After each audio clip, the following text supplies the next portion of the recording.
तर मनुष्यानं आनंदी राहणं, आनंदी असणं आणि आनंदी होणं हा त्याचा जन्मसिद्ध हक्क आहे. परंतु हा हक्क मनुष्याचा कोणी हिसकावून घेतलेला नाही आहे.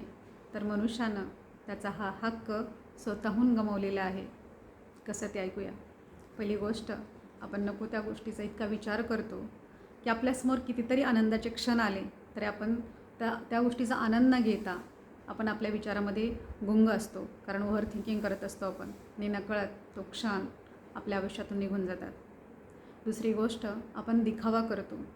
आपल्याकडे जे नाही त्या गोष्टीचा आपण दिखावा करतो आणि नकळत आपल्याकडे जे आहे किंवा जे खरं आहे त्याचा आनंद न घेता आपण दिखाव्यामध्ये जातो आणि तिथं आपला खरा आनंद आपण गमावतो. तिसरी गोष्ट, आपण तुलना करतो की माझ्याकडे ज्या गोष्टी आहेत त्यात मी आनंदी राहायचं सोडून दुसऱ्याकडे जे आहे आणि ते माझ्याकडं नाही या गोष्टीचा आपण विचार करतो आणि नकळत आपण आपला आनंद आपण गमावतो. चौथी गोष्ट जी आहे तर आपण कॉपी करतो.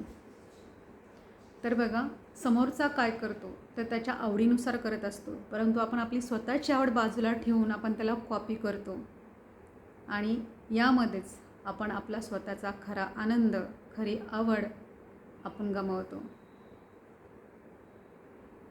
म्हणजेच काय तर आपण स्वतःला समजून न घेता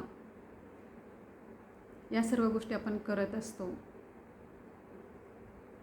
दुसऱ्याला कॉपी करत असतो आणि नकळत आपण आपल्या आयुष्यातले कितीतरी आनंदाचे क्षण आपण गमावतो. परंतु आपण स्वतःला दोष न देता आपण इतर व्यक्तींना दोष देतो की याच्यामुळे आपल्या आयुष्यात दुःख आलेलं आहे. परंतु तसं नाही, तर आपणच आपल्या दुःखाला कारणीभूत असतो. तर नक्की विचार करा ह्या गोष्टीवरती, कारण आपण स्वतः आहोत आपल्या स्वतःच्या आयुष्याचे शिल्पकार, नाही का? तर नक्की जर तुम्हाला हा विचार आवडला असतील, तुम्हाला ही कारणं पटत असतील तर कमेंट बॉक्समध्ये कमेंट करा.